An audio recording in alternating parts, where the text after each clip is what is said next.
করছি আমাদের প্রধান আলোচক প্রাকৃত স্বামী রবি মামা মামা সুখীরে চিনেন তো আপনি? সুখীরে তো চিনেন, আসেন উপরে আসেন।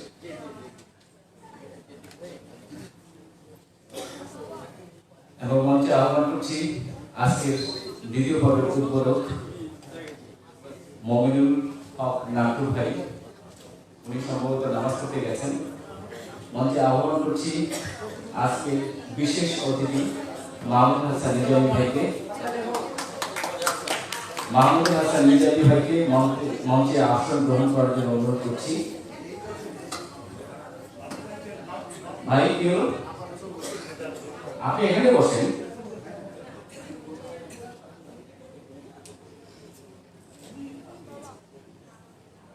মঞ্চে আহ্বান করছি বিশেষ আলোচক হিসাবে উপস্থিত আছেন খলিফা আশরাফ।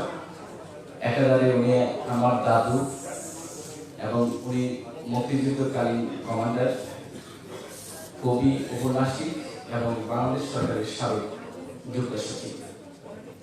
আসছেন মঞ্চে খলিফা আশরাফ। মঞ্চে আহ্বান করছি গ্রাম জনপদের কবি মোহাম্মদ সাদিক মিয়া, উনি আমাদের আসন গ্রহণ করছেন।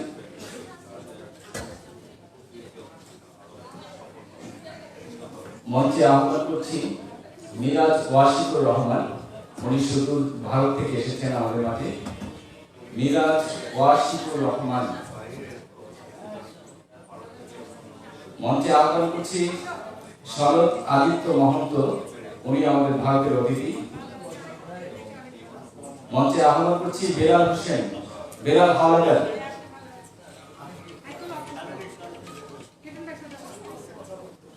জি ভাই সালাম।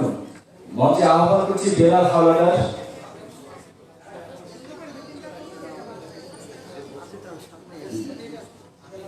জি দ্বিতীয় পর্ব শুরু হচ্ছে ইনশাআল্লাহ। এখন মঞ্চে আহ্বান করছি শরৎ আদিত্য মহন্ত,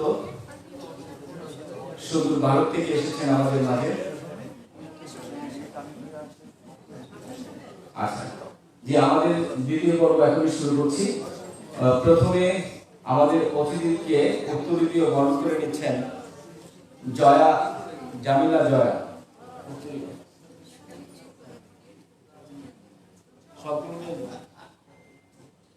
আরো কিছু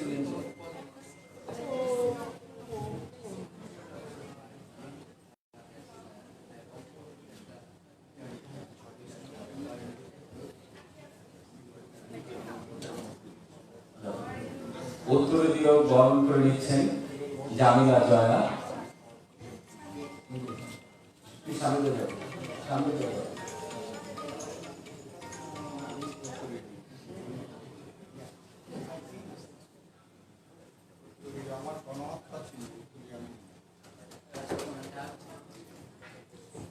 উত্তর পড়িয়ে দিচ্ছেন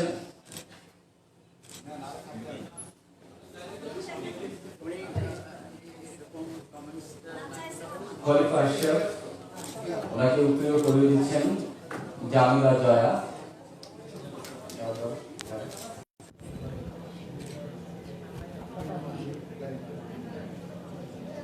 জি মোহাম্মদ সাদেক মিয়া, ওনাকে উত্তরে পড়িয়ে দিচ্ছেন জামিলা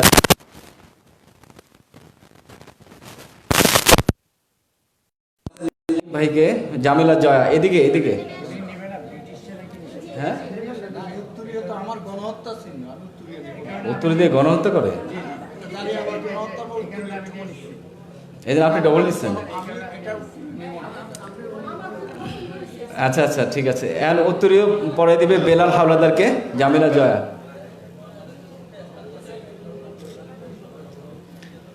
এখন আমাদের এই অডিয়েন্স সামনে আমাদের কবিতা আবৃত্তি করার জন্য আহ্বান করছি বদরুল আহসান খান। মঞ্চে আহ্বান করছি বেলায়েত হোসেন।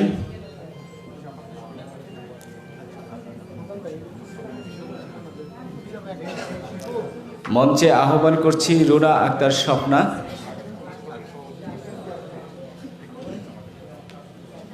রুনা আক্তার স্বপ্না। এমনি তো দুলাভাই দূরে রাখছেন, আসতে সমস্যা কি? আসেন আসেন। দুলাভাইয়ের দূরে রাখার কারণ কি? এক লোকে ঢুকলো। হ্যাঁ, রুনা আক্তার স্বপ্নাকে উত্তরে পড়িয়ে দিচ্ছেন জয়া। বসুক তারপর দিও।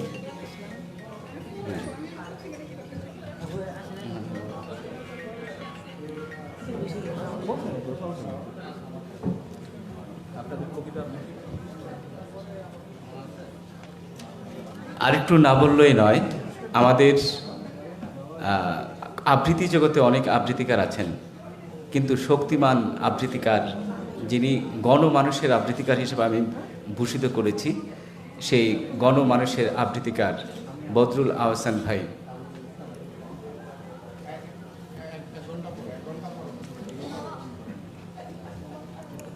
মঞ্চে উপবিষ্ট গুণীজন এবং শ্রোতার কাতারে আমার অনেক পরিচিত ভাই বোন,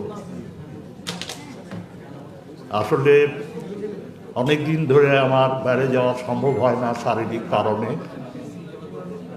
আমির হোসেন আমাকে প্রতিদিন 5-6 দিন ধরে, আর 5 দিন, 4 দিন, 3 দিন, 2 দিন, 1 দিন, আমি যেহেতু ভুলে না যাই। গত বছরের অনুষ্ঠানে ভুলে যাওয়ার কারণে আসতে পারিনি,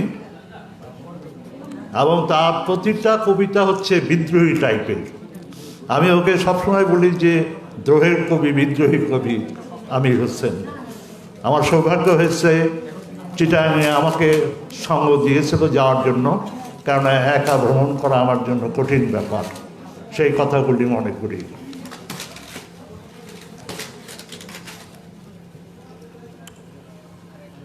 ওই মেঘ এই মুহূর্তে বাংলা ছাড়, কলমে আমির হোসেন। আকাশে গুরুম গুরুম স্বর, এই বুঝি ধেয়ে আসছে গতির ঝড়।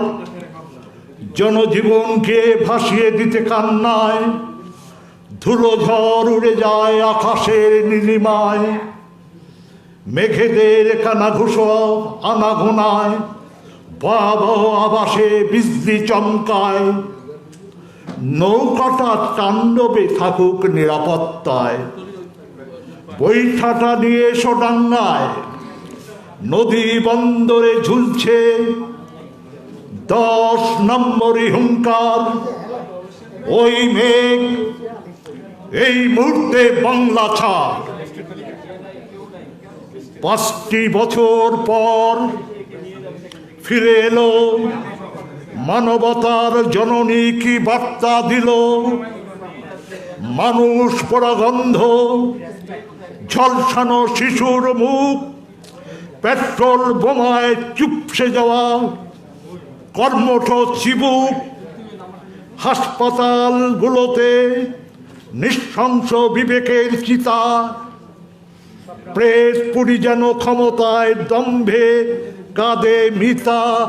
মা ও তার পুড়ে গেছে ভবিষ্যৎ অন্ধকার। ওই মেঘ এই মুহূর্তে বাংলা ছাড়। সাজানো অপকৌশলে রাজনৈতিক দুর্বাচনায় হৃৎকম্পন বেড়ে চলে। ঐতিহাসিক ঐতিহ্য কেমন নিষ্ঠুরতা, বিশ্বে দেখালে পথ। দেশ প্রেম হারায় নাব্যতা, বেদনার বালুচরে জমে অভিজ্ঞতার ফসল। দর্শিত দর্শনে দীক্ষিত স্নায়ুতন্ত্র হয় অচল। পড়েছে সুশুল বিকৃত মননের বাহার। ওই মেঘ এই মুহূর্তে বাংলা ছাড়। চামচ পেয়ালা হাতে বেদিনের দল, মুক্ত নিশানা উড়ায় চল রে চল। পাশে মুরগি নেয়, বড় পাশে ছাগল, ব্যবসা বাণিজ্য সব তাদের দখলে। মহাভোজে পান্থশালা প্রজার গায়ে জাগে কঙ্কাল, মদিরা শরাব ঢালো রাষ্ট্রযন্ত্র আজবে সমান। ঈশানের কোণে জমেছে মেঘ, দুপুর অন্ধকার, ওই মেঘ এই মুহূর্তে বাংলা ছাড়। 10 দিগন্ত জুড়ে শকুনির থাবা, কুকুর হায়না সব দেয় চিৎকার, মার হাবা 71-এর হানাদার মানচিত্র ধরে টানে। আয়ুব ভুট্টো ইহা ভেসে গেছে বাগে, বৈজ্ঞানিক সমাজতন্ত্র হানের পায়েতে কুঠার, ঘরের শত্রু যেন বিভীষণ বারে অনাচার। লক্ষ্মীরা অস্ত্র হাতে দেয় পাহারা, বাংলার বুকে জাগে চর সাহারা। সকল মেরুই যেন বিশ্বাসঘাতক, জনতার জলে জলে আগুন, শান্তির চাতক। অবিশ্বাসের হাত যেন অকুল পাথার, ওই মেঘ এই মুহূর্তে বাংলা ছাড়। মৌলিক অধিকার কাঁধে অশুভ ছায়ায়, পাপিষ্ঠ নরধাম হাসে নিষ্ঠুর কায়ায়। রাজভোগে রাজতন্ত্র ভোগে, মুক্তির চেতনায় কি ছিল অঙ্গীকার। ওই মেঘ এই মুহূর্তে বাংলা ছাড়, ওই মেঘ এই মুহূর্তে বাংলা ছাড়। সবাইকে ধন্যবাদ।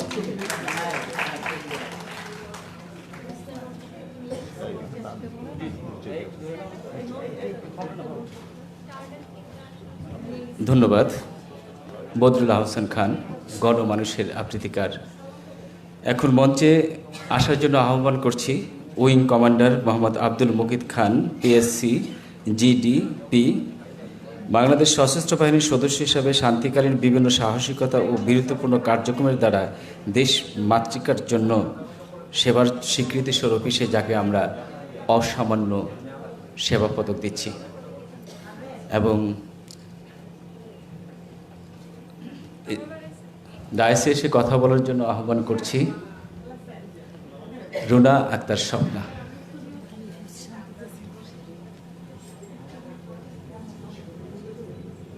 সম্মানিত উপস্থিতি, শ্রদ্ধেয় অতিথিবৃন্দ, আসসালামু আলাইকুম, শুভ সন্ধ্যা। আজকের এই সুন্দর অনুষ্ঠানে আমাকে আমন্ত্রণ করার জন্য অন্য ভবনের আমি হোসেন ভাইয়ের প্রতি আমার আন্তরিক কৃতজ্ঞতা এবং সবার সঙ্গে দেখার জন্য সত্যি আপ্লুত হলাম। খুব ভালো লাগলো, খুব ভালো থাকুন সবাই। থ্যাংক ইউ সবাইকে।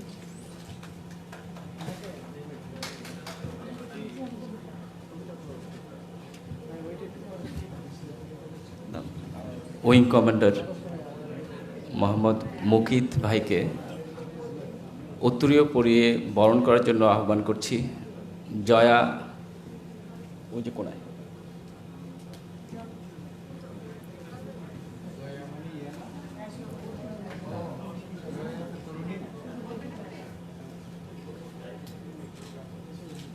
স্বস্তিকা, আসলে তুমি এইদিকে ক্যামেরা দিকে বলবা, এইভাবে ধরে নিয়ে দিবা, ঠিক আছে?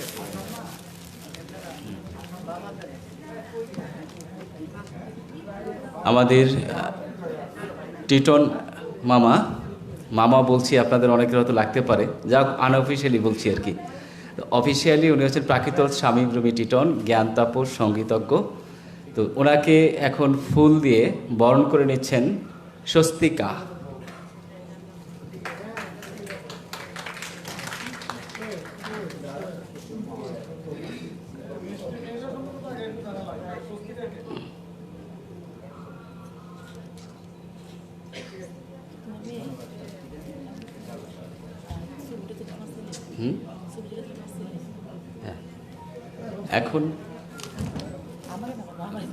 এখন আমাদের বিশেষ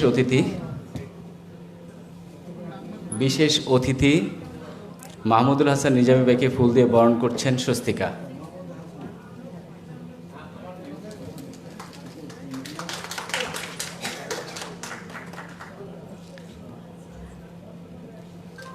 তারপর আমাদের আজকের এই অনুষ্ঠানের বিশেষ আলোচক খলিফা আশরাফ দাদু ভাইকে ফুল দিয়ে বরণ করছেন স্বস্তিকা।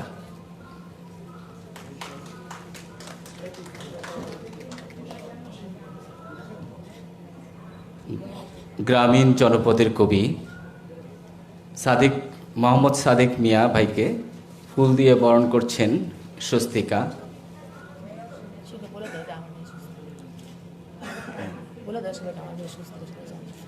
এবং উইং কমান্ডার মোহাম্মদ আব্দুল মুকিদ খান পিএসসি বিডিপি, ওনাকে বরণ করছে আমার একমাত্র মেয়ে স্বস্তিকা। শুধু আমার না, আমার বংশের একমাত্র মেয়ে।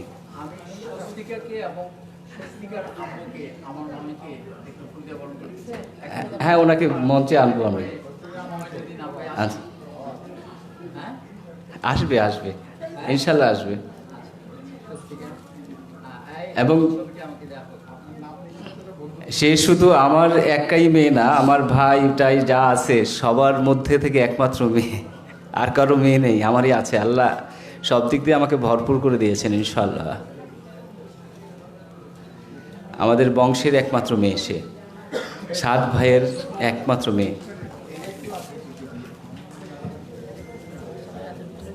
ফুল দিয়ে বরণ করবেন কবি ও সংগঠক এবং সাংবাদিক বেলাল হাওলাদারকে স্বস্তিকা।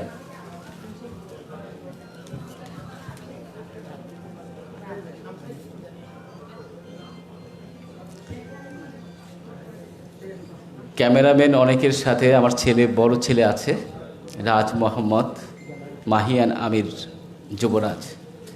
এখন ফুল দিয়ে বরণ করবেন বেলায়েত হোসেন ভাইকে স্বস্তিকা।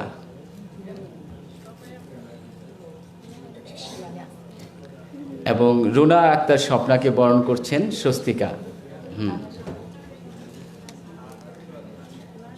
আজকে একটি গ্রন্থের মোড়ক উন্মোচন হবে, সেই গ্রন্থটি সবার হাতে দেওয়ার জন্য অনুরোধ করছি বেলাল হাওলাদার সাহেবকে।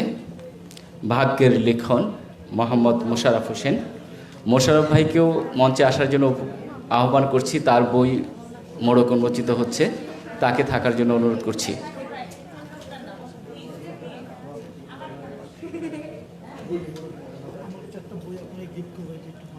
আচ্ছা আচ্ছা আচ্ছা, ঠিক আছে।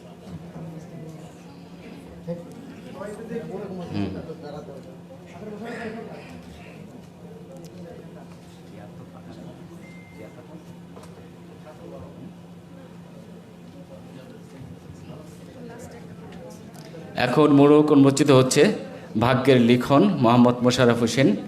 আমরা সবাই করতালির মাধ্যমে তাকে অভিনন্দন জানাই। জি,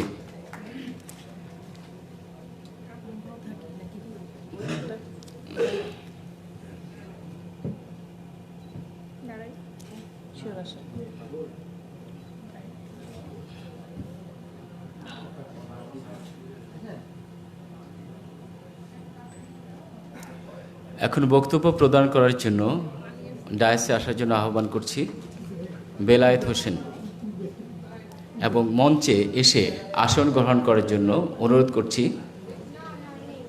মবিনুল হক নান্টু,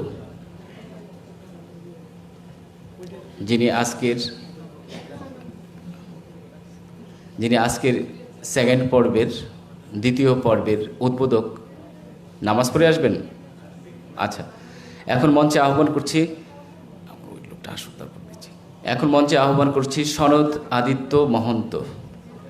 উনি একটু আগে ছিলেন না, সম্ভবত বাইরে ছিলেন। উনি সুদূর আসাম থেকে এসেছেন আমাদের এখানে, অনেক কষ্ট করে, প্রায় 24-26 ঘন্টা জার্নি করে এসেছেন। উনি অনেক ক্লান্ত এবং এদিকে ওদিকে বসছেন? আচ্ছা, ঠিক আছে। এবং এখানে এসে বক্তব্য দেওয়ার জন্য আহ্বান করছি বেলায়েত হোসেন ভাইকে, এবং মঞ্চে আসার জন্য আহ্বান করছি মিরাজ ওয়াশিকুর রহমান। উনি সুদূর ভারত থেকে আসছেন, আসাম থেকে। দীর্ঘ 26-27 ঘন্টার জার্নির পরে অবশেষে আমাদের মধ্যে এসে উপস্থিত হয়েছেন। তাকে সবাই করতালির মাধ্যমে স্বাগত জানাই।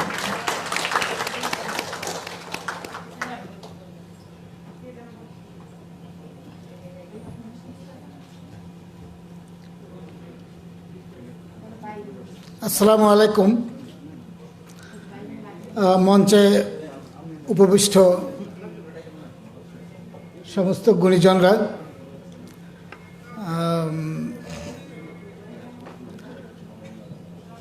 আসলে এখানে যে সমস্ত গুণীজনরা আলো ছড়াচ্ছেন তাদের মধ্যে আমার মতো অত্যন্ত নগণ্য এবং সাধারণ মানুষ বেমানান। তারপরও এখানে আসতে পেরে আমি অত্যন্ত আনন্দিত এবং খুশি। অন্নভুবন আন্তর্জাতিক গুণীজন সম্মাননার 6ষ্ঠ প্রতিষ্ঠা বার্ষিকীতে আমির হোসেন ভাই আমাকে এখানে আমন্ত্রণ জানিয়েছেন, তাই আমার পক্ষ থেকে তাকে আমি আন্তরিক কৃতজ্ঞতা ও ধন্যবাদ জানাচ্ছি। এমন একটি সুন্দর আয়োজনকে আমি সুস্বাগতম জানাচ্ছি। সাহিত্যের চর্চার জন্য এই অগ্রযাত্রা সবসময় অব্যাহত থাকুক। আমির হোসেন ভাই একজন অত্যন্ত গুণীজন, অসাধারণ লেখালেখি করেন। ওনার বেশ কিছু কাব্যগ্রন্থ তিনি আমাকে উপহার দিয়েছেন।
সরি, আমরা একটু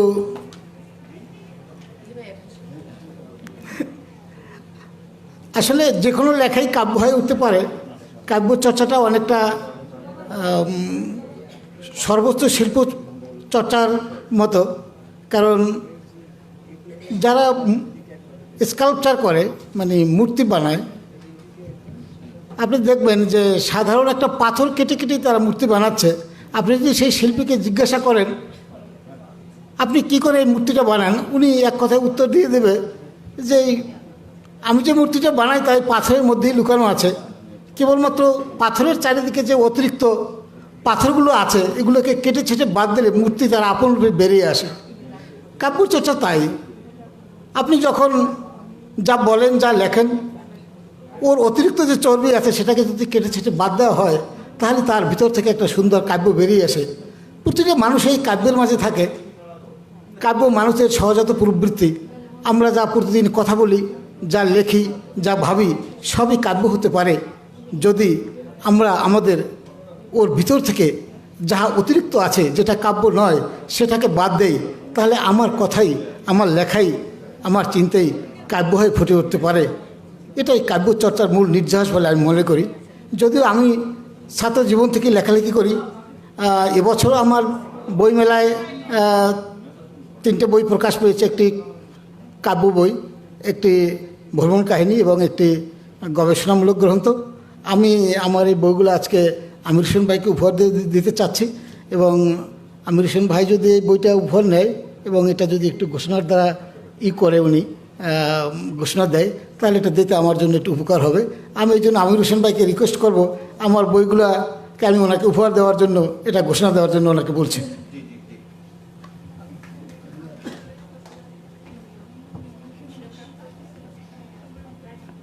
ধন্যবাদ। এর মধ্যে আমরা দুজন অতিথিকে বরণ করে নিচ্ছি। জয়া আহসান, জামিলা রশিদ জয়া, সে উত্তরে দিয়ে বরণ করবে সনদ আদিত্য মহন্ত। উনি সুদূর ভারত থেকে এসেছেন।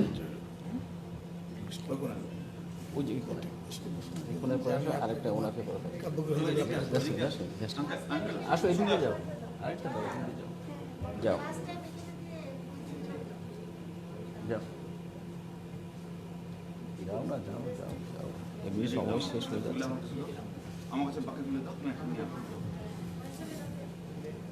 সনদ আদিত্য মহন্ত সুদূর ভারত থেকে এসেছেন। সবাই করতালির মাধ্যমে তাকে স্বাগত জানাই। এবং মেরাজ ওয়াশিকুর রহমান, উনি সুদূর ভারত থেকে এসেছেন, অনেক জার্নি করে অনেক কষ্ট করে এসেছেন।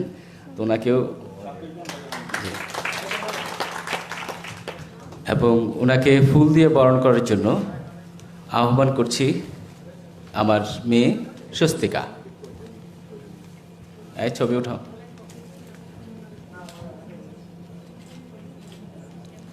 ওই কোনায় যাও। তারপর সনদ আদিত্য মহন্ত, ওনাকে ফুল দিয়ে বরণ করছেন স্বস্তিকা। করতালির মাধ্যমে আমরা তাকে স্বাগত জানাই। জি জি, আমাকে বই উপহার দিচ্ছেন আমাদের প্রিয় ভাই বেলায়েত হোসেন। আমরা তার লেখার মধ্যে অনেক কিছু পাই, এবং তার লেখার মধ্যে আধ্যাত্মিকতা আছে, এবং ধ্যান, জ্ঞান এবং অভিজ্ঞানের যেই সমন্বয়, যে আত্মরস তার লেখার মধ্যে আছে, সেটা আমাকে বিমোহিত করে, মুগ্ধ করে। আমি আপ্লুত, এবং উনি আমাকে বই দিচ্ছেন, এই জন্য অতিশয় আনন্দিত। ধন্যবাদ।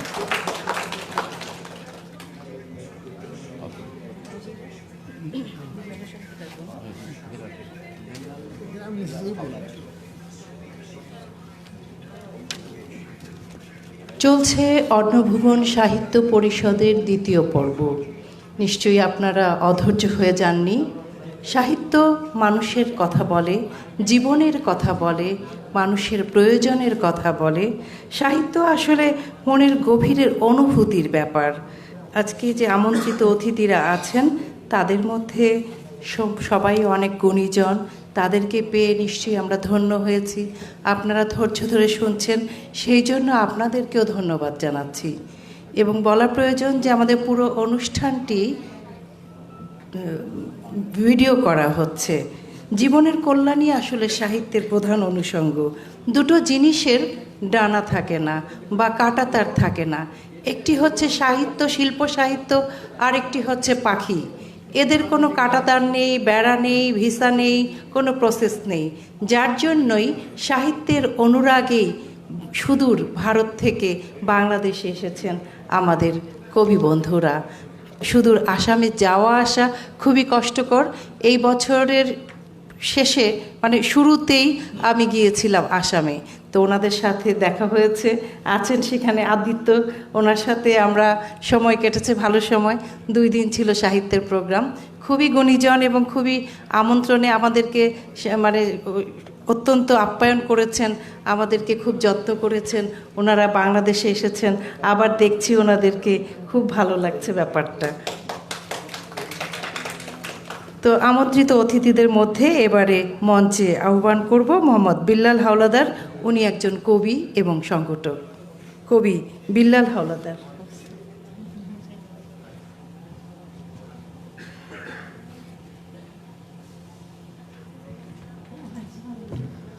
বিসমিল্লাহির রহমানির রহিম। ধন্যবাদ সম্মানিত উপস্থাপক আমাকে সুযোগ দেওয়ার জন্য।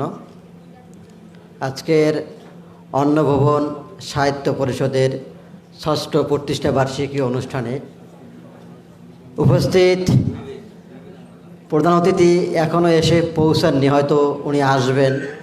প্রধান আলোচক হিসাবে আছেন আমাদের প্রিয় মানুষ, প্রিয় কবি, জ্ঞান তাপস প্রাকৃত স্বামী রবীন টিটন ভাই। আছেন বিশেষ অতিথি হিসাবে কবি, গবেষক, সম্পাদক মাহমুদুল হাসান নিজামী ভাই, এছাড়াও অনেক গুণীজন মঞ্চে আছেন এবং আমার সামনে এই তীব্র তাপ প্রবাহ উপেক্ষা করে দেশের বিভিন্ন প্রান্ত থেকে এবং দেশের বাইরে থেকেও আমাদের মাঝে উপস্থিত হয়েছেন অনেক কবি সাহিত্যিক। সবাইকে আমার আন্তরিক শুভেচ্ছা এবং ভালোবাসা। অন্নভুবন সাহিত্য পরিষদের প্রতিষ্ঠাতা আমির হোসেন ভাই আমার অত্যন্ত প্রিয় মানুষ, আমার প্রিয় ভাই। আমি তাকে বড় ভাই বলে সবসময় সম্বোধন করি। তার আজকের এই আয়োজন অত্যন্ত সুন্দর এবং নান্দনিকভাবে ফুটে উঠেছে। যদিও তুলনা অনুযায়ী তেমন দর্শক নেই। আসলে দর্শক থাকবে কি করে? বর্তমান যে সাহিত্য, এর দিকে তাকালে আমি অনেক কষ্ট পাই, নিজের কাছে নিজের লজ্জা লাগে। আমরা নিজেরাই কবি সাহিত্যিকদের বিভিন্নভাবে মেসেজ দিয়ে বিভ্রান্ত করছি, অনেক উস্কানিমূলক পোস্ট দিচ্ছি, এমনকি মঞ্চে এসেও ছেড়ে দিচ্ছি না। যে যেমন পারছি বলছি। আসলে কথা বলতে পারলেই বলা যায় না, অনেক সময় একটু সহনশীল আচরণ করতে হয়। আজকের এখানে অনেকেই প্রথম পর্বে খুব জ্ঞান গর্বমূলক আলোচনা করে গেছেন।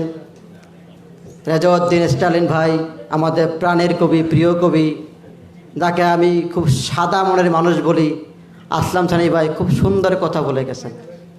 তাদের কথাগুলি প্রত্যেকটি কথা শিক্ষণীয় কথা। তো এখন আমরা অনলাইন সাহিত্যে আমরা কি পেয়েছি এবং কি দিয়েছি সেগুলো নিয়ে আমাদের আলোচনা করা উচিত। কিন্তু আমরা অহেতুক মানুষকে বিভ্রান্ত করছি। এই অনলাইন সাহিত্য থেকে কিভাবে মানুষ অনুপ্রেরণা হারায় সেই প্রয়াস চালিয়ে যাচ্ছি। একজন কবি, তিনি কলম যোদ্ধা, তিনি তার কলম দিয়ে যুদ্ধ করেন। যেমন আমাদের দেশে সশস্ত্র বাহিনী আছেন, তারা দেশের জন্য জীবন দিতে প্রস্তুত থাকেন। তেমনি দেশের বিভিন্ন ক্লান্তি লগ্নে, দেশের বিভিন্ন সমসাময়িক সময় সর্বক্ষেত্রে কবিদের কিন্তু বিশেষ অবদান থাকে। তারা তাদের কলম দিয়ে প্রতিবাদ করেন, বিদ্রোহ করেন। যেমন করেছিলেন আমাদের বিদ্রোহ কবি কাজী নজরুল ইসলাম।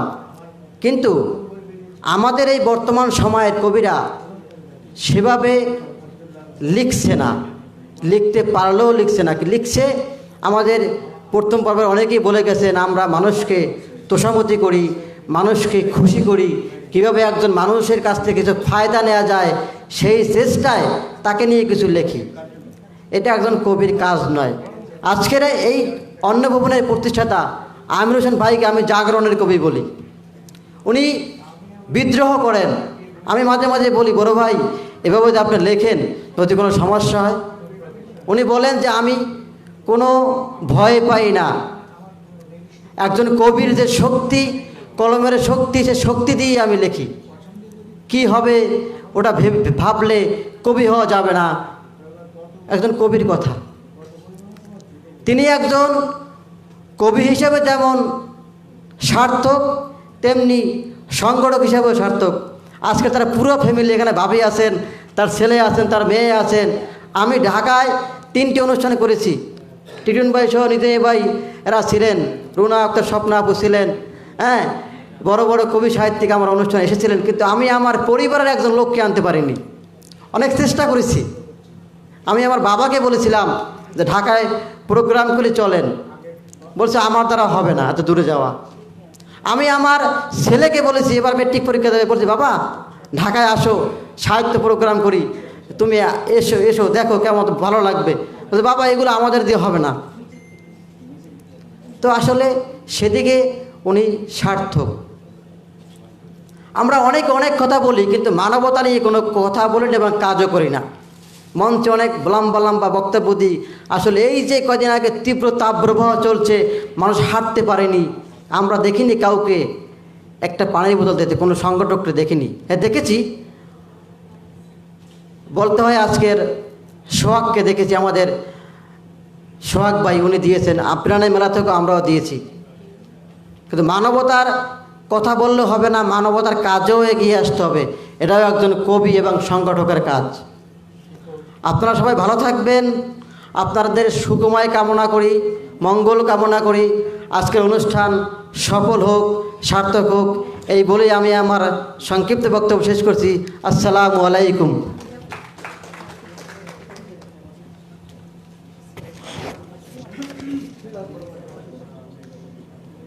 কবি বিল্লাল হাওলাদার একটি সুন্দর কথা বলেছেন যে আসলে যারা আমরা কবিতা লিখি, পরিবারে আমাদের মূল্যায়নটা অনেক সময় খুব হাস্যকর হয়। এটা আমার মনে হয় আমাদের সবার অভিজ্ঞতা আছে। তো আমাদের পরবর্তী প্রজন্ম যারা, তাদেরকে আসলে উজ্জীবিত করা দরকার। আমরা যেমন আমি বলি, আমার ঘরে আমার বাচ্চা দুটো কিন্তু পছন্দ করে যে আমি লিখি। মাঝে মাঝে ওর বাবা যদি কিছু বলে তখন ওরা ডিফেন্ড করে, আমাকে আর কিছু বলতে হয় না, আমি চুপ থাকি তখন। তো আসলে আমাদের পরবর্তী প্রজন্মকে কবিতা উজ্জীবিত করতে হবে। কবিতা মানে শুধু ছন্দে ছন্দে দু চারটা কথা বলা নয়, কবিতা একটি ইতিহাস।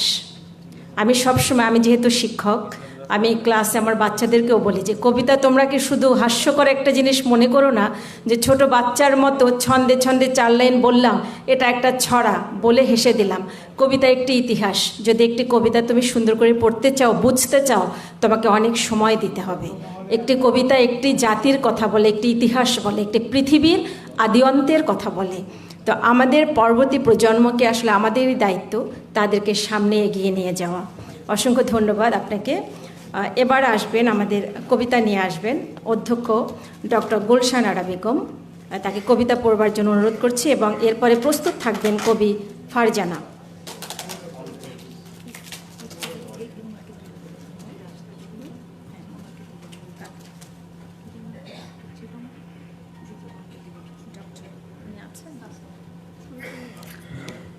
বিসমিল্লাহির রহমানির রহিম। সম্মানিত উপস্থিতি, অন্য ভুবন কর্তৃক আয়োজিত আজকের এই সমাবেশে আমাকে কবিতা পাঠের অনুমতি দেওয়ায় আমি কৃতজ্ঞতা জানাচ্ছি। মঞ্চে উপবিষ্ট আমাদের শ্রদ্ধেয় গুণীজন সবাইকে আমার শুভেচ্ছা ও কৃতজ্ঞতা জানাচ্ছি। আমি শুধু একটা কথা বলবো, আমাদের এই সংগঠনের যে প্রতিষ্ঠাতা, আমি কিন্তু শুরু থেকে এখানে আসছি। বিভিন্ন জন এখানে বসে বিভিন্ন ধরনের সমালোচনা করে গেলেন, ভালো কথা, সমালোচনা তো করতেই পারেন, কিন্তু এই সংগঠনটির যে জন্মদাতা, তার সভাপতির আসনে বসার কথা, তার পরিচয়টা আমাদের জানার কথা, কিন্তু আমি আধা ঘন্টা চলে গেল ওনার পরিচয়টাই জানতে পারলাম না। তার মানে কি আমরা এখানে আসছি ওনাকে সহযোগিতা করার জন্য, এই সংগঠনটির উত্তরোত্তর সমৃদ্ধি কামনা করার জন্য? এই প্রসঙ্গেই তো আমাদের কথা বলা উচিত। যাকে যার যা ইচ্ছা বলে গেছেন। আমি আমার অবস্থান থেকে বলছি, উনি খুব অল্প বয়সে একটা সংগঠন করেছেন। ওনার জন্ম মাত্র 73 সালে, আমি যা দেখেছি। এত দূর এগিয়ে নিয়ে এসেছেন, আজকে এত বড় অডিটোরিয়ামে অনেক গুণীজনকে এনে একটা অনুষ্ঠান আমাদেরকে উপহার দিতে পেরেছেন, আমাদেরকে একটা বইও উপহার দিতে পেরেছেন। আমি তার সংগঠনের উত্তরোত্তর সমৃদ্ধি কামনা করছি। আর আপনারা যারা আসছেন সবার প্রতি কৃতজ্ঞতা জানিয়ে আমি আমার ছোট্ট একটি লেখা আপনাদেরকে উপহার দিচ্ছি। আমার লেখার শিরোনাম হলো এ কেমন সময়। দেখে সততার কাঁপাকাঁপি, মানবতার অবক্ষয় ধস নেমেছে অনুভূতির সর্বত্র। এ কেমন সময়।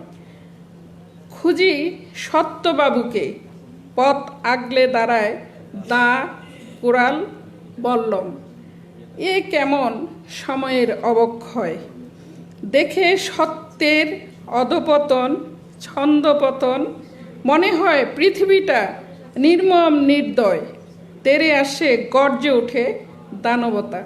বলতো এ কেমন সময়। সততার চোখে অস্থির ঘৃণা, নিজেকেই বলে ধিক পরাজয়। ব্যর্থতাকে কুলে তুলে বলে, এ কেমন সময়। ধন্যবাদ আপনাদেরকে।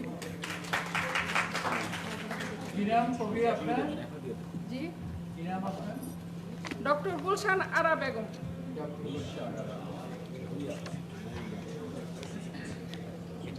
শ্রদ্ধেয় কবিকে অসংখ্য ধন্যবাদ। খলিল ভাইয়ের একটা সাউন্ড দিয়ে আপনি মাইকে বলবেন।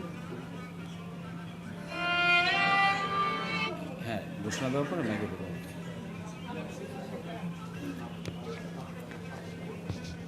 অন্নভুবন সাহিত্য পরিষদের একজন উপদেষ্টা, তিনি সুদূর ইতালিতে থাকেন। গত বছর প্রতিষ্ঠাবার্ষিকীতে উনি আসতে পেরেছিলেন, এবার আসতে পারেননি। উনি প্রতিষ্ঠাতা সভাপতি, যিনি আমাদের মোহাম্মদ আমির হোসেন ভাই, ওনার বাবা নিয়ে একটি লেখা কবিতা, উনি সেই কবিতাটি আবৃত্তি করবার পায়তারা করেছেন। সে আবৃত্তিটি অবশ্য উনি করেননি, কিন্তু উনি করিয়ে নিয়েছেন। আর আমরা মনে হয় অনেকেই জানি, সহজ মানুষ একটি সংগঠন আছে, সেই সংগঠনের প্রতিষ্ঠাতা রবিশঙ্কর মৈত্রী, তিনি আবৃত্তি করেছেন। আমি মাঝখানে একটু অন্য কথা বলে নিই। আমাদের এই মুহূর্তে আমাদের মাঝে আজকের আয়োজনের প্রধান অতিথি মহোদয় এসে পৌঁছেছেন, নির্মলেন্দু গুণ। আমরা তার প্রতি আমাদের বিনম্র শ্রদ্ধা, আমরা অত্যন্ত আনন্দিত।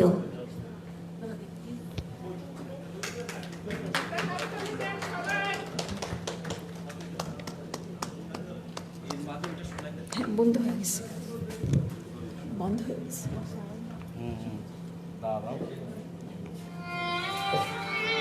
প্রিয় বাবা, সেই কবে তুমি চলে গেছো।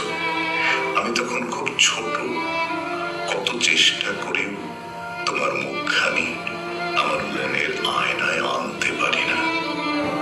বাবা, আজও তুমি আমার কাছে অস্পষ্ট সুদূর। দু চোখ বন্ধ করে তোমার সঙ্গে কথা বলতে চাই, আমার মুখে কথা আসে না। বাবা, আজও তুমি আমার কাছে অব্যক্ত পুঞ্জীভূত বেদনার কবিতা। অবাক বিস্ময়ে দেখি মসৃণ পথে পথে কত শিশু বাবার আঙুল ধরে হাঁটে। আমি চেয়ে থাকি, বাবা ও শিশুর হাঁটি হাঁটি পা দেখি। শিশুরা যখন বাবার কাছে আবদার করে নাবিস্কো টফি, লাঠি লজেন্স, নাড়া বিস্কুট, আমি কান পেতে থাকি, চোখে জল আসে, নীরবে সব সয়ে যায়। বারবার বুকের ভেতর থেকে একটা শব্দ উচ্চারিত হয়, আজ যদি আমারও বাবা থাকতো। বাবা, আধুনিক প্রযুক্তির এই যুগে যদি তোমাকে পেতাম, তোমার সঙ্গে খুব যত্ন করে একটা সেলফি তুলতাম, তোমার ছবি ফেসবুকের ফটো গ্যালারিতে তুলে রাখতাম। যখনই তোমাকে দেখার ইচ্ছে হতো, গ্যালারিতে ঢুকে তোমাকে দেখতাম, দু চোখ ভরে দেখতাম। কিন্তু সে সুযোগ তুমি দাওনি বাবা। কি এমন তাড়া ছিল আমার অবুঝ বয়সে, তুমি কোথায় চলে গেলে বাবা? গ্রামের বয়োজ্যেষ্ঠরা বলেন তোমার বাবা খুব ভালো মানুষ ছিলেন। গর্বে আমার বুকটা ভরে যায়, আগ্রহ নিয়ে তাদের কাছে আরো অনেক কিছু জানতে চাই। তোমার গল্প শুনবো বলে তাদের মুখের দিকে সকাতর চেয়ে থাকি। বাবা, তোমার রেখে যাওয়া স্মৃতি তেমন কিছুই নেই, আছে শুধু অতি কষ্টে গড়া বসত ভিটেখানি। সে ভিটেও আজ দেশভাগের মতো খণ্ডে খণ্ডে বহু বিভক্ত। কখনো কখনো সেখানে কাশ্মীরের মতো প্রচন্ড উত্তেজনাও দেখা দেয়। বাবা, তুমি বেঁচে থাকলে বসত ভিটেখানি টুকরো টুকরো হতো না। তর্জনীর ইশারায় আমাদের চোখ থাকতো তোমার পায়ের বৃদ্ধাঙ্গুলের দিকে। আজ তুমি নেই, আমরা সবাই সংসারের নেতৃত্ব দিচ্ছি, ভুল সিদ্ধান্তে নিজেদের মধ্যে ডেকে আনছি অশান্তি। বাবা, আজ আবার তোমাকে খুব প্রয়োজন, বড় প্রয়োজন, তোমাকে বড় প্রয়োজন।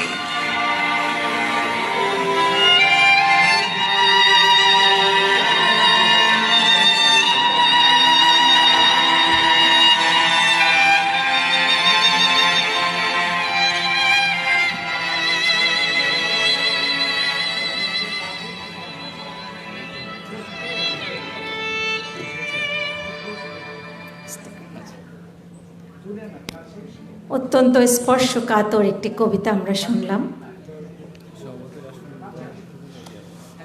কে?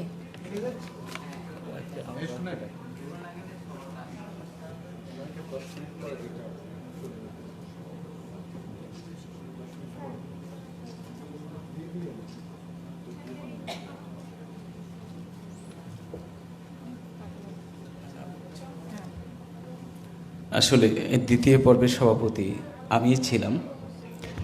তো আসলে সারাটা জীবন যার আশ্রয়ে প্রশ্রয়ে কেটেছে আমার, দীর্ঘ 24টি বছর তার আশ্রয়ে আছি। সে আমাকে সম্মতি না দিলে হয়তো কবিতা লেখা হতো না। কারণ যেই সময়টা আমি কবিতা লিখি সেই সময়টা হয়তো ব্যবসা বা চাকরিতে কাটাতে পারতাম। তো সংসারের সমস্ত ঝামেলা, সমস্ত বোঝা তাকেই বহন করতে হয়। তো আমি আমার সভাপতির আসনটা আমি আমার ওয়াইফ, আমার সহধর্মিণী রুবি আমিরকে গ্রহণ করার জন্য অনুরোধ করছি।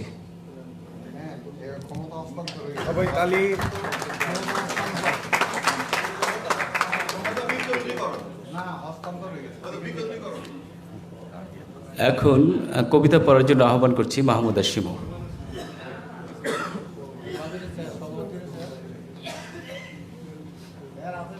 এইটাই সম্মান।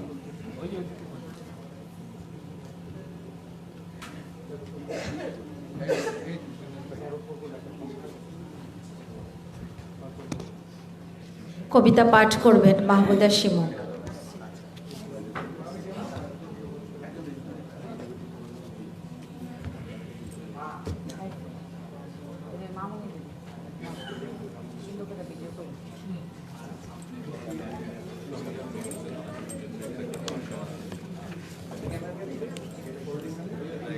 অন্নভুবন আন্তর্জাতিক গুণীজন সম্মাননা ও ষষ্ঠ প্রতিষ্ঠা বার্ষিকী 2024-এর এখন চলছে দ্বিতীয় পর্ব। এই দ্বিতীয় পর্বে মঞ্চে উপবিষ্ট সম্মানিত সকল অতিথি সহ আমার সামনে যারা বসে আছেন সম্মানিত কবি, সাহিত্যিক এবং বিভিন্ন গুণে গুণান্বিত গুণীগণ, তাদের সবাইকে শ্রদ্ধা এবং সালাম জানাচ্ছি। আসলে আমি সবসময় আমাদের আমির ভাইয়ের কবিতার একজন ফ্যান। তার কবিতা আমি খুব পছন্দ করি, সবসময় পড়ার চেষ্টা করি যখনই আমার সামনে আসে, যদিও অনেক ব্যস্ত থাকি। তার কবিতার শব্দ, বাক্য সব কিছুই প্রশংসনীয় থাকে, আধুনিক থাকে, অন্যরকম থাকে। তো আমি কিছুক্ষণ আগে তার একটি বই পেয়েছি, নন্দিত উপকূল। আমি চেষ্টা করছি এই বইটি থেকে একটি কবিতা পাঠ করার জন্যে। 12 তারিখে ছিল মা দিবস, মা নিয়ে লেখা একটি কবিতা আমি আমার কণ্ঠে ধারণ করার চেষ্টা করছি। খুঁজি তোমার ভালোবাসা, পা রাখতে পারি না শীতল মাটির উপর, তুমি শুয়ে আছো মা এই মাটির ভেতর। কি চমৎকার কথা! মানে এত সুন্দর কথা আসলে আমি কখনো মানিয়ে শুনিনি, অসম্ভব সুন্দর। গ্রামে আমার কেউ থাকে না আসলে হতো, হৃদয় হাহাকার জাগাও তুমি অবিরাম অবিরত। স্নেহের তৃষিত কাঙ্গাল কল্পলোকের তুমি ছায়া, ছায়াচিত্রের মতো ভেসে উঠো প্রশান্তির মায়া। পরশ বুলিয়ে যাও শিরশিরিয়ে তনুমন, অঝরে ঝরাও জল ব্যথিত শ্রাবণ। কত কথা বলে যাও থেকে পুকুর পার, স্বপ্নে জাগরণে ফিরে আসো বারবার। আদরে সোহাগে খুঁজি তোমার ভালোবাসা, মিটে নাই মিটে নাই মিটে নাই আশা। ক্ষত আর ক্ষতি নিয়ে তোমাকেই খুঁজি, ধরাধামে আসবে না আর সে কোথাও বুঝি। তোমার চরণ তলে রেখো জান্নাতের ছায়া, অহর্নিশি তাড়িয়ে বেড়ায় তোমার স্নেহের কায়া। দিবানিশি জপি শুধু রাব্বির হামহুমা, আমার মাকে তুমি করে দাও ক্ষমা। আরও যারা আছে জাতি জ্ঞাতি পরিজন, সবার জন্য ক্ষমা চাই ওহে প্রিয়জন। অসম্ভব সুন্দর একটি কবিতা মাকে নিয়ে। সবার মার প্রতি শ্রদ্ধা ভালোবাসা রইল এবং সবার মাকে আল্লাহ জান্নাতুল ফেরদৌস দান করুক, আমিন। এবং আমির ভাইয়ের এত চমৎকার আয়োজন, এত সুন্দর অনুষ্ঠানের জন্য আমির ভাইয়ের জন্য অসংখ্য ধন্যবাদ এবং তার পরিবার পরিজন, তার সংগঠনের সবার জন্য অনেক অনেক ভালোবাসা এবং শুভেচ্ছা। আল্লাহ হাফেজ। এখন বাংলার প্রধান কবি নির্ভৃত গুণ দাদুকে ফুল দিয়ে বরণ করছেন আমার একমাত্র মেয়ে স্বস্তিকা। এদিকে আসো।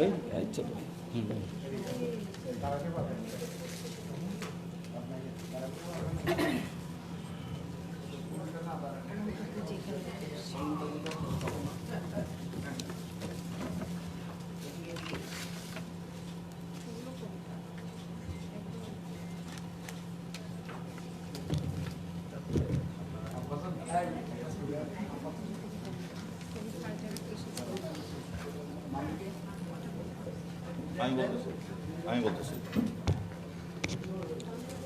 আসসালামু আলাইকুম। ক্ষমতা হস্তান্তর হয়েছে, আমরা দর্শক সারিতে পেয়েছিলাম। এখন ক্ষমতা হস্তান্তরকে তো আমরা বরণ করে নিতে হয়, তো ওনাকে বরণ করানোর জন্য সুমাইয়াকে আমি বিশেষভাবে অনুরোধ করছি। হ্যাঁ, রুবি আমির আমাদের আজকের স্থলাভিষিক্ত সভাপতি।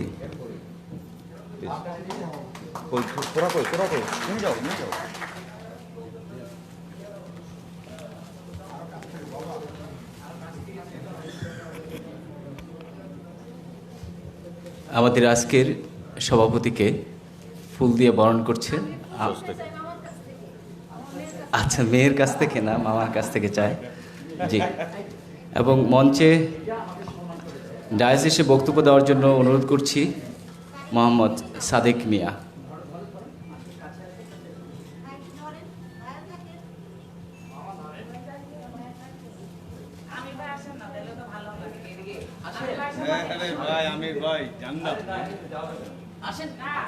আর লজ্জার কিছু নাই, যান।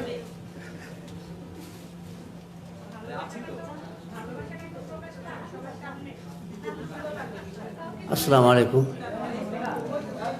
আসলে কি বলবো, বলার ভাষা পেতেছি না। প্রথম কথা, আমার জীবনে 4 বার পা কেঁপেছে। আমার বয়সে 4 বার পা কেঁপেছে। 1 নম্বর, আমি যখন প্রথম জামিল আহমেদ ভাইয়ের সম্মুখীন হয়, অনেকে যারা আছেন শিল্পকলা বিভাগে আছেন তারা হয়তো বলতে পারবেন, ওনার সামনে যেতে আমার একটা ভয় হতো, আমি কাঁপতাম। আরেকবার আমি যখন মহিলা সমিতি মঞ্চে যাই তখনও কাঁপছি 2 বার। বর্তমানে কাঁপতেছি আমার মতো একজন সাধারণ একটা নগণ্য গ্রাম্য মানুষ, যেখানে দেখা যাচ্ছে জনপদের কবি আমি সাদেক, এখানে আপনাদের কাছে স্থান পেয়েছি, আপনাদের মতো গুণীজনের কাছে স্থান পেয়েছি। আমি আমার নিজেকে সৌভাগ্যবান মনে করছি। ধন্যবাদ সবাইকে। আমি মাঝে মধ্যে কবিতা লিখতাম বা লিখি, গ্রাম্য কবিতা, যেসব কবিতা গ্রামের মানুষরা শুনত।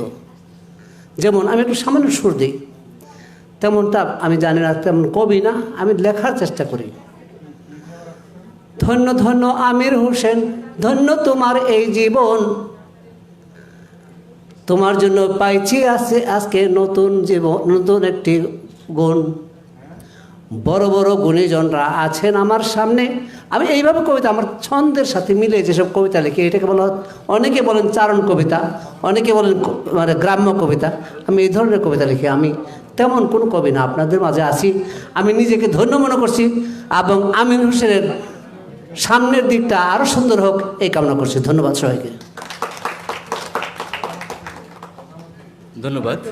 মঞ্চে এসে আসন গ্রহণ করার জন্য অনুরোধ করছি আজকের দ্বিতীয় পর্বের উদ্বোধক মমিনুল হক নান্টু ভাই।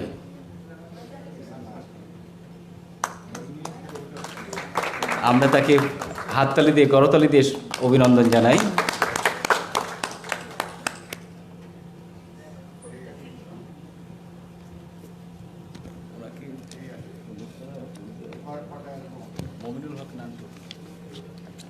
শ্রদ্ধেয় মমিনুল হক নান্টুকে উত্তরী দিয়ে বরণ করছে জয়া ও স্বস্তিকা।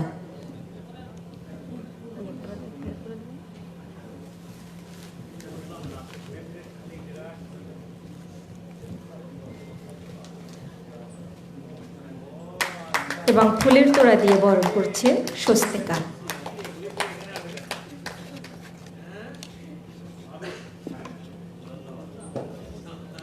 এবারে কবিতা নিয়ে আসবে মাহজাবিন নূর মাহিন।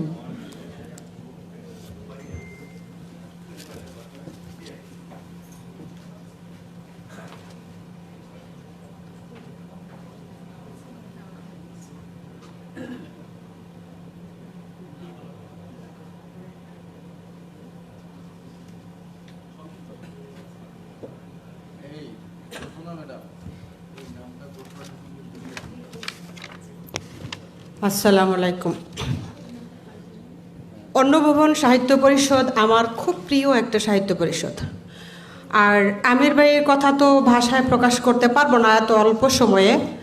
তো এই সময়ের মাঝখানে আমি ওনার গ্রুপকে নিয়ে আমরা এগিয়ে যাব কিভাবে সামান্য কিছু লেখার চেষ্টা করেছি। লেখাটা আপনাদেরকে শোনাবো, তারপর আমি একটা ইসলামিক গজল দিয়ে শেষ করবো ইনশাল্লাহ।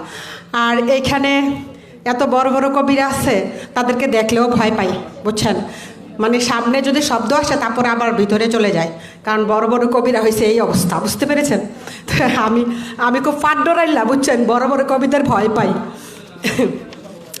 তো আমি যেই লেখাটা লিখছি এটা সম্পূর্ণ আমির ভাইয়ের গ্রুপ এবং আমির ভাইকে উদ্বুদ্ধ করার জন্য, তার ফ্যামিলি, তার বাচ্চা কাচ্চা সবাই আশা করি ভাবি খুব ভালো লাগবে।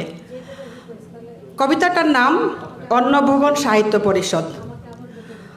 অন্নভবন সাহিত্য পরিষদ আমার হৃদয়ে একটা মন মাতানো কবিতার ভুবন ঘর। যাকে ঘিরে লিখতে পারি আমি হাজারো গল্প, কবিতা, নজরুলের অভিলাষী গান, এবং সব ইচ্ছেগুলো হৃদয়ের রং তুলিতে কবিতার ভাষায় সাজিয়ে করতে পারি সকল আশার অবসান। অন্নভবন সাহিত্য পরিষদের কবিতা কবি, শ্রোতা, পাঠকগণ ছড়ায় ছন্দে কবিতা লিখে এগিয়ে নিয়ে যাক নব উদ্যমে এই সাহিত্য পরিষদকে। এটাই হোক সবার শুভকামনা এবং ভাষণা। ভালোবাসি আমার নিকটতম সুপরিচিত বিশিষ্ট কবি মোহাম্মদ আমির হোসেন ভাই ও তার কবিতার গ্রুপকে।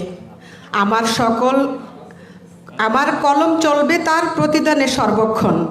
অন্নভবন সাহিত্য পরিষদের মাধ্যমে যারা লিখছেন অবশ্যই তারা যেন তাদের লেখার মাধ্যমে গোটা সমাজকে পরিবর্তন ও পরিবর্ধনের একটা ভালো মেসেজ দেয়, এই আমার পরম চাওয়া।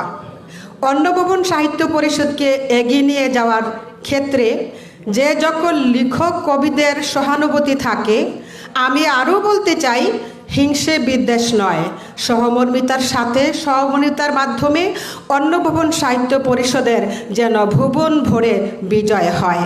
এটাই হোক সকলের দৃঢ় আত্মপ্রত্যয়। এগিয়ে যাবে সাহিত্য পরিষদ নব উদ্যমে, নবজাগরণের কবিদেরকে নিয়ে, সবার আন্তরিক ভালোবাসা দিয়ে। সকল কবিদের কলম চলবে, অন্নভবন সাহিত্য পরিষদ মন খুলে হাসবে। তার সাথে আছি তো আমরা সবাই একসাথে। এবার আমার অন্নভবনের প্রশংসা শেষ হলো। এবার আমি একটা ইসলামিক গান গাইবো। আব্বু তুমি ভিডিও করো সুন্দর করে, ঠিক আছে? ভিডিও করো। হ্যাঁ, আমি একটা ইসলামিক গান, বেশি সময় লাগবে না, মাত্র 3 মিনিট সময় লাগবে। সময় লাগবে না বেশি। এইটা আমাকে একটু শোনাইতেই হবে, কারণ আমি এটা বাসা থেকেই করে নিয়ে আসছি, এটা শোনাবো। আমার যদিও আমার পোশাকের সাথে গানটা মিলবে না, দারুণ একটা তাহিরি হুজুরের লিখিতা এবং সুর করা একটা গান না, এটা গজল। আমি গাইবো, আপনারা একটু কাইন্ডলি শুনবেন। আমার কাফনে দেশে নবীজির নাম ভুলিস না রে, ভুলিস না। কাফনে দেশে নবীজির নাম ভুলিস না রে, ভুলিস না।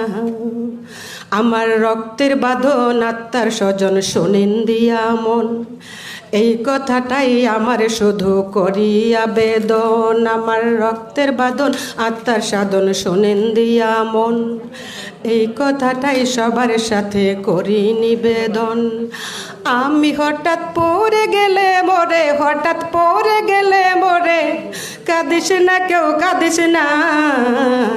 আমার আমার কাফন দেশে নবীজির নাম ভুলিস না রে ভুলিস না, কাফন দেশে নবীজির নাম ভুলিস না রে ভুলিস না।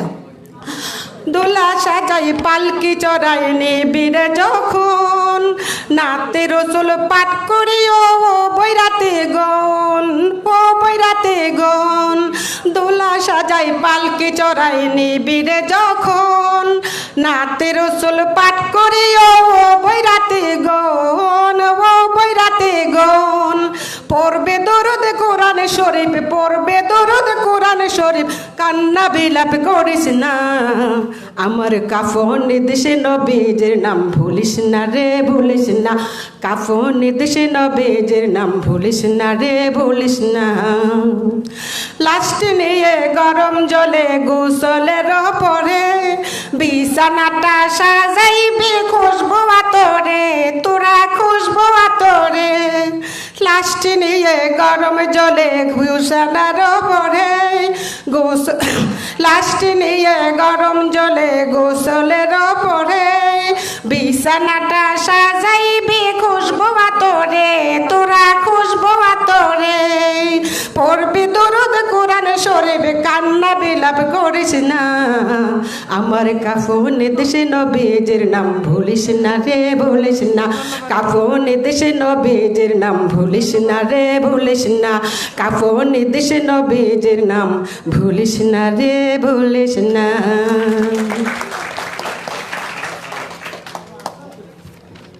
ধন্যবাদ। চমৎকার কবিতা এবং গান নিয়ে আমাদের দর্শকদেরকে মুগ্ধ করবার জন্য। সমাজ পরিবর্তনের হাতিয়ার আসলে সাহিত্য। যুগে যুগে সাহিত্যই পরিবর্তন করেছে সমাজকে, সমাজের বিভিন্ন চিন্তা ভাবনা চেতনাকে অগ্রসর করেছে। আমাদের আসলে আলোচনার সময় সংক্ষিপ্ত। যে বা যারাই ডায়াসে উঠবেন একটু মাথায় রাখবেন কাইন্ডলি যে 9টায় আমাদের হলটা ছেড়ে দিতে হবে।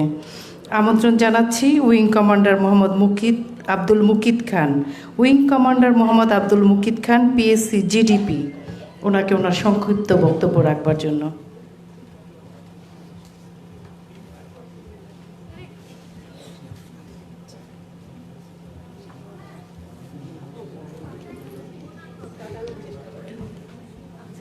সবাইকে সান্ধ্যকালীন শুভেচ্ছা। আসলে প্রথমে বক্তব্যের শুরুতেই আমি ধন্যবাদ জানাতে চাই আমির ভাইকে এত সুন্দর একটি অনুষ্ঠানে আমাকে আমন্ত্রণ জানানোর জন্য। সম্মাননা সবসময়ই সম্মানের, এবং আজকের অনুষ্ঠানে সম্মানিত যারা এখানে উপস্থিত হয়েছেন এবং যারা সম্মাননা পাবেন তাদের সবাইকে আমার অন্তরের অন্তঃস্থল থেকে অভিবাদন জানাচ্ছি। এখানে আমাদের আজকের অনুষ্ঠানের প্রধান অতিথি উপস্থিত আছেন এবং অন্যান্য যারা সম্মানিত আলোচক উপস্থিত আছেন, সবার কথাই আমরা শুনবো এবং ইতিমধ্যে অনেকে আলোচনা করেছেন। আমি আসলে বক্তব্য দীর্ঘায়িত করব না, শুধু একটু কথা বলবো যে এখানে যারা উপস্থিত আছেন তাদের মধ্যে বোধহয় আমার অবস্থানটা একটু ব্যতিক্রম। সশস্ত্র বাহিনীর যারা সদস্য তাদের কার্যক্রমগুলো একটু রেস্ট্রিক্টেড থাকে, আপনারা হয়তো আমাদের সাথে অতটা সম্পৃক্ত না। আমির ভাইকে আমি আবারও ধন্যবাদ জানাবো যে আমাকে আমার মতো যারা সশস্ত্র বাহিনীতে আছেন তাদেরকে যদি আপনাদের সাথে অনবোর্ড করেন, আমার মনে হয় আমাদের সাথে সামরিক এবং অসামরিক যারা আছেন তাদের মধ্যে সাম্যতাটা আরও বাড়বে। তো আমি ছোটো দুটো সংক্ষিপ্ত ঘটনা দিয়ে আজকে আমার বক্তব্যটা শেষ করতে যাচ্ছি। আমি বিমান বাহিনীতে আছি। বিমান বাহিনীতে যখন জয়েন করেছি, জয়েন করার আগেই আসলে সবারই আশা থাকে যে বিমান বাহিনীতে জয়েন করবেন অথবা সশস্ত্র বাহিনীতে জয়েন করবেন অথবা আকাশে ওড়ার ইচ্ছা হয়তো অনেকেরই আমাদের মধ্যে আছে বা ছিল, বা আমাদের ভবিষ্যৎ বংশধর যারা তাদেরও হয়তো অনেকের ইচ্ছা আছে। তো আপনারা যদি আমার সাথে যোগাযোগ করেন আপনাদেরকে আমি একটু গাইড করতে পারবো এই ব্যাপারে। তো যে ছোট ঘটনাটি বলতে যাচ্ছিলাম সেটা হচ্ছে, আপনারা সবাই অবগত আছেন যে বেশ কিছু বছর আগে আমাদের চকবাজারে একটি অগ্নিকাণ্ড সংঘটিত হয়েছিল এবং সেই অগ্নিকাণ্ডে আমাদের ব্যাপক ক্ষয়ক্ষতি হয়েছিল। সেই ঘটনার আমি একজন প্রত্যক্ষ অংশগ্রহণকারী এবং যখন আগুনটা লাগে রাত 10:30টার দিকে, ফায়ার ব্রিগেড এবং অন্যান্য প্রত্যেকটা সংগঠনই এখানে জড়িত ছিল আগুন নেভানোর জন্য। বাট চকবাজারের জায়গাটা আমরা সকলেই জানি একটু কনজাস্টেড, ফায়ার ব্রিগেডে গাড়ি মুভ করা এবং অনেক ওখানে পানির স্বল্পতা রয়েছে, যে কারণে পরবর্তীতে মাননীয় প্রধানমন্ত্রীর আহ্বানে আমাদের বিমান বাহিনীর প্রধান আমাদেরকে ডিপ্লয় করেন বিমান দিয়ে সেখানে অগ্নি নির্বাপনের জন্য। তো এই বিমান বাহিনীর হেলিকপ্টার দিয়ে যে অগ্নি নির্বাপনের যে ব্যবস্থাটা, এটা আগে কখনো রাতের বেলা হয়নি, দিনে কিছু কিছু সময় আমরা অংশগ্রহণ করেছি, বাট ওইবারই প্রথম ছিল, যেহেতু আগুনটা রাত 10:30টার সময় লেগেছিল এবং আড়াইটার সময় যখন আমাদেরকে জানানো হয় তখন আমরা আসলে মানসিকভাবে যদিও প্রস্তুত ছিলাম, কিন্তু রাতের বেলায় অপারেশনটা আমাদের একেবারে অনভিপ্রেত ছিল। তারপরেও জাতির ডাকে আমরা সাড়া দিয়ে চেষ্টা করেছি যতটুকু সম্ভব।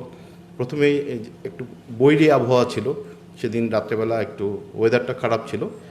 তো পরবর্তীতে যখন আমরা আমাদের মাননীয় বিমান বাহিনীর প্রধান যখন আমাদেরকে অনুমোদন দিয়েছেন মিশন টেক আপ করার জন্য, আমরা রাত 2:30টার মধ্যে আমাদের এয়ারক্রাফটগুলো রেডি করি এবং অন্যান্য এজেন্সির সাথে যোগাযোগ করে ওখানে সবচেয়ে বড় চ্যালেঞ্জ ছিল যে পানি সংগ্রহ করাটা। এয়ারক্রাফট থেকে পানি ড্রপ করার জন্য আগে তো আমাদের পানিটা কালেক্ট করতে হবে।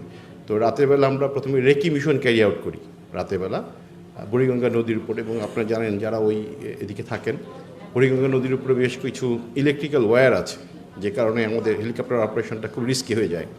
তো পরবর্তীতে আমরা যখন আমাদের কিছু নতুন ইকুইপমেন্ট আমরা ইউজ করি, তার মাধ্যমে আমরা সমর্থ হই যে বুড়িগঙ্গার কোন জায়গাটা থেকে আমরা পানি নিব। এবং আরও একটি বড় চ্যালেঞ্জ ছিল যেটি, যে চকবাজারে যে আগুনটা লেগেছিল সেটি ছিল কেমিক্যাল ফিউম, এবং কেমিক্যালের কারণে ওই আশেপাশের এলাকাটা একটু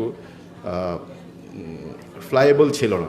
তো এর মধ্যেও আমরা চেষ্টা করেছি যতটুকু সম্ভব আমাদের পক্ষ থেকে আগুন নিয়ন্ত্রণে আনার জন্য, এবং ফলশ্রুতিতে এটা বেশ উপকারে এসছে। আমরা 2টো হেলিকপ্টার ইউজ করেছিলাম, আমি নিজেও ছিলাম সেই ফ্লাইংয়ের সাথে জড়িত। তো যে কারণে আপনার সাথে শেয়ার করছি, আপনার হয়তো এই ব্যাপারগুলো পত্রপত্রিকায় হয়তো আসে না, মিডিয়াতেও আসে না। তো আমির ভাইকে আমি বলবো, আমাদেরকে যদি আপনারা এভাবে আরেকটু আগে থেকে সংশ্লিষ্ট রাখেন, তাহলে আমরা হয়তো আরও ডিটেলসে যে আপনাদের সাথে শেয়ার করতে পারবো ঘটনাগুলো।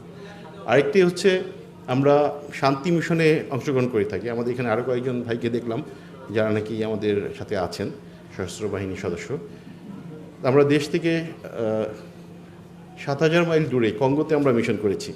তো মিশনে চলাকালীন সময় আমাদের রাতের বেলাও মিশন করতে হয়েছে, বিভিন্ন মেডেভ্যাক মিশন, মানে যারা ওখানে যুদ্ধকালীন সময়ে আমাদেরকে রেস্কিউ মিশন অপারেট করতে হয়, এবং বিভিন্ন সময় ট্রুপস ডিপ্লয় করতে হয়, এবং মানবতার খাতিরে ওখানকার কঙ্গোলিজ যারা আছে তাদেরকে আমাদেরকে রেস্কিউ করতে হয়েছে রাতের অন্ধকারে।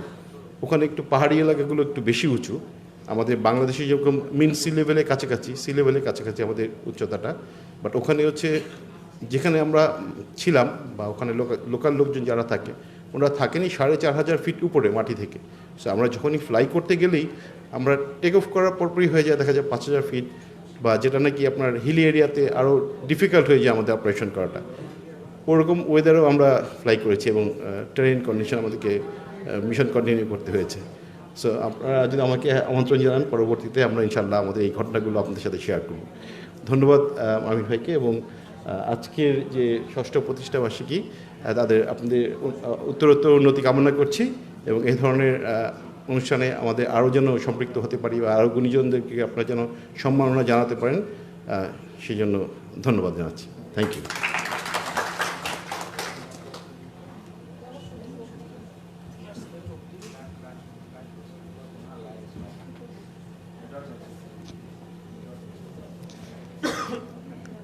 অসংখ্য ধন্যবাদ।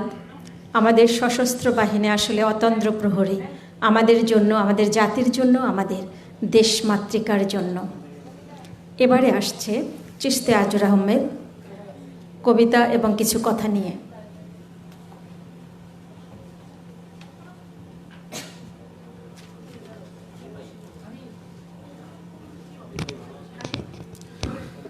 বিসমিল্লাহির রহমানির রহিম।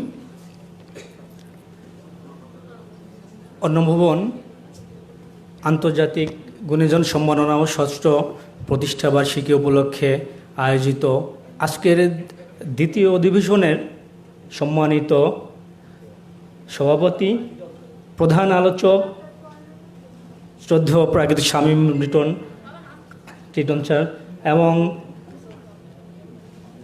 প্রধান অতিথি শ্রদ্ধেয় নির্মলেন্দ গুণ স্যার সহ উপস্থিত সম্মানিত গুণীজন, আসসালামু আলাইকুম। প্রথমে অন্নভুবন সাহিত্য পরিষদের সাধারণ সম্পাদক হিসেবে আপনাদের প্রতি অশেষ ধন্যবাদ এবং কৃতজ্ঞতা জ্ঞাপন করছি। আপনারা দূর দূরান্ত থেকে এই গত গরমের তীব্রতা উপেক্ষা করেও আপনারা এই মিলন মেলাকে প্রাণবন্ত করে তুলেছেন এবং সেই সাথে অন্নভুবন সাহিত্য পরিষদ শুদ্ধতা ও শুভ্রতার অন্বেষণ অন্নভুবন এই স্লোগান ও বিশ্বাসকে বুকে ধারণ করে লালন করে সাহিত্য চর্চার একটি আদর্শ প্ল্যাটফর্ম হিসেবে ধীরে ধীরে আপনাদের শ্রদ্ধা ভালোবাসায় সহযোগিতায় এগিয়ে যাচ্ছে এবং আজকে আমরা 6ষ্ঠ প্রতিষ্ঠাবার্ষিকী উদযাপন করতে পারছি।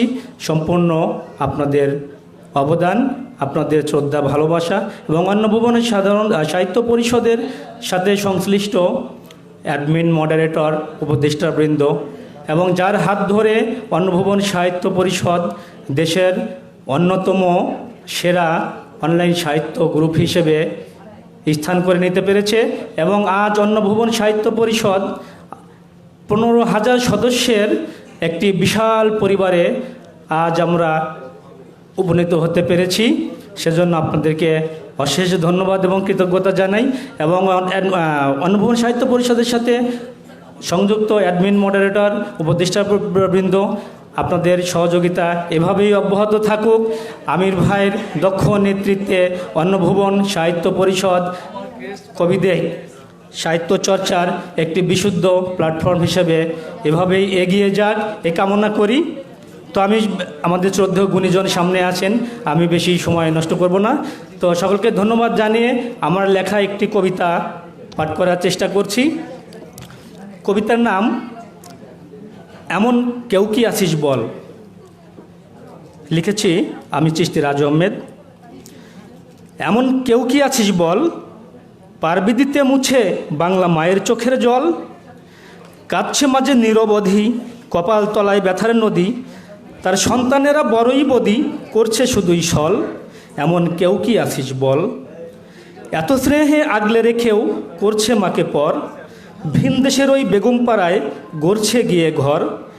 যা ছিল মার সবই লুটে খেয়ে গিয়ে চেটে পুটে, মায়ার বাঁধন দিচ্ছে টুটে কৃতঘ্ন স্বার্থপর। এত স্নেহে আগলে রেখেও করছে মাকে পর।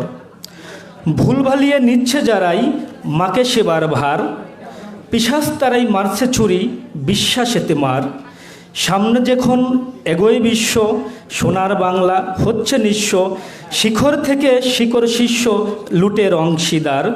ভুল ভালিয়ে নিচ্ছে যারাই মাকে সেবার ভার। ৭১-এর ফাগন বুকে নয়কুশো দুই মুখে, দেশপ্রেমিক সব বীর জওয়ানদে ঘোর বিপদকে রুখে। ভরসা মায়ের নবীন তরুণ তোরাই কালের দীপ্ত অরুণ, করবিলব দুর্গতি করুণ হাসুক মাসের সুখে। ৭১-এর ফাগুন বুকে নয়কো শুধুই মুখে। ধন্যবাদ সকলকে।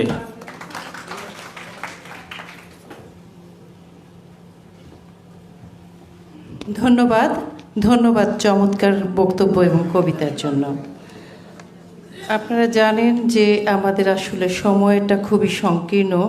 অনুরোধ করব যারা কবিতা পড়ছেন তারা যাতে একটু সংক্ষিপ্ত কবিতা পড়েন এবং যারা বক্তব্য দিচ্ছেন একটু সময়ের কথা চিন্তা করেন।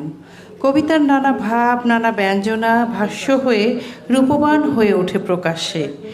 এই সবটুকুর উদ্দেশ্যই কিন্তু মানুষ, মানুষের জন্যই আমাদের সমস্ত রচনা।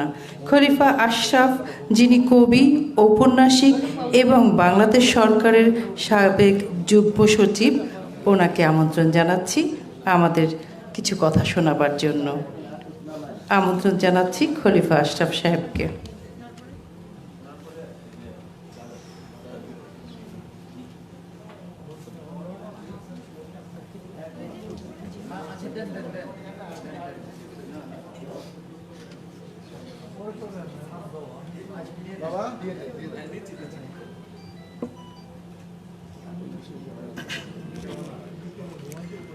আসসালামু আলাইকুম। আমি আলোচনাটা বিষয়ভিত্তিক করতে চাই, যেহেতু এটা সাহিত্য সম্মেলন, অনুভবন আন্তর্জাতিক গুণীজন সম্মাননা ও ষষ্ঠ প্রতিষ্ঠাবার্ষিকী উপলক্ষে আয়োজিত অনুষ্ঠানের সম্মানিত সভাপতি, শ্রদ্ধাভাজন প্রধান অতিথি, যিনি আমার অত্যন্ত শ্রদ্ধেয় একজন কবি, এবং বলতে দ্বিধা নেই একসময় ওনার লেখাকে আমি অনুসরণ করতাম, এতটাই ভালো লাগতো তার সেই প্রেমাংশু রক্ত চাই প্রথম থেকে। সেখান থেকে তার প্রায় প্রতিটি বই আমি পড়েছি, গুণদাদার, তার একান্ত ভক্ত আমি। এছাড়া মঞ্চে উপবিষ্ট যারা রয়েছেন সেই সমস্ত শ্রদ্ধেয় গুণজনের প্রতি আমি আমার আন্তরিক কৃতজ্ঞতা জানাচ্ছি। অভ্যাগত আমার সুহৃদ কবি বন্ধুরা, আমি একটু বিষয়ভিত্তিক আলোচনা করতে চাচ্ছি। আমি কবিতা নিয়ে কথা বলব। কবিতা কিভাবে এসেছে? আসলে আমরা যারা কবিতা লিখছি এবং আমার অনুজ কবিরা যারা রয়েছেন, কবিতার ধারাবাহিকতা, কবিতার পরিবর্তন, গতিপ্রবাহ এবং নির্মাণ কৌশল, আঙ্গিক গঠন, উপমা উৎপ্রেক্ষার ব্যবহার বিষয়ক বিষয়গুলো যদি তারা অবহিত থাকে, তাহলে কবিতার লেখাটা উৎকর্ষতা লাভ করে।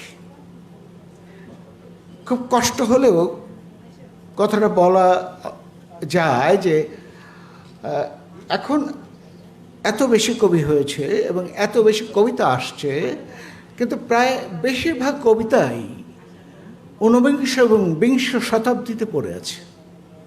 ভাবনায়, বৈচিত্র্যে, নির্মাণ কৌশলে, উপমা উৎপ্রেক্ষায় এবং উপস্থাপনায় তারা এই বিবর্তনকে ধারাবাহিক যে উৎকর্ষতা লাভ করেছে কবিতা, যে ঐশ্বর্যের সম্ভারে সুভাষিত বিকশিত হয়েছে, সেটাকে ধারণ এবং লালন করতে পারা দরকার। এর জন্য প্রয়োজন হচ্ছে পড়া। একজন বলেছিলেন যে একটা ভালো কবিতা লিখতে হলে 100 ভালো বই পড়তে হয়। কথাটা অনেকাংশেই সত্য। যাই হোক, আমি একটু কবিতার ধারাবাহিক ক্রোনোলজিক্যাল একটা ইতিহাস পড়ি। আমি খুব বেশি সময় নেব না, খুব নাতিদীর্ঘ সময়ের মধ্যে আমি শেষ করব। আমরা অনেকেই জানি যে পৃথিবীর প্রথম কবিতার সৃষ্টি হয়েছিল মেসোপটেমিয়ায়। সেখানকার রাজা সারগান, তার একটা বিদুষী কন্যা ছিল এহেদুন্নাহ। তিনি তার হাত দিয়ে প্রথম কবিতা বেরিয়েছিল। এটা অ্যাকচুয়ালি কবিতা নয়, এটা হচ্ছে একটা প্রার্থনা। এটা দেবতার উদ্দেশ্যে প্রার্থনা, 4 লাইনের সেই স্তুতি বাক্য। তাতে লেখা ছিল, তার মর্মার্থ দ্বারাই এরকম যে, প্রভু আমরা তোমারই ছিলাম, তোমারই থাকব, এবং তোমারই সুখ দুঃখ ভালোবাসার কৃপাপ্রার্থী আমরা, তুমি আমাদের করুণায় রেখো। এটা ছিল পৃথিবীর প্রথম কবিতা। লক্ষণীয়, কবিতার জন্ম হয়েছে ধর্মের জঠর থেকে, ধর্মের অনুভূতি থেকে কবিতা এসেছে। আমরা যদি ভারতবর্ষের দিকে তাকাই, তাহলে আমাদের প্রথম সংস্কৃতে যে প্রথম কবিতা এসেছে সেটা বাল্মীকি হাত দিয়ে এসেছে। আমরা সেই ঘটনাটাও জানি। তিনি যখন তার শিষ্য ভরদ্বাজ সহ তমসা নদীতে স্নান করতে যাচ্ছিলেন, তখন দেখছিলেন যে ক্রঞ্চ এবং ক্রঞ্চির মিলন একটা মুহূর্ত তিনি অবলোকন করছিলেন এবং অত্যন্ত পুলকিত হয়েছিলেন তিনি।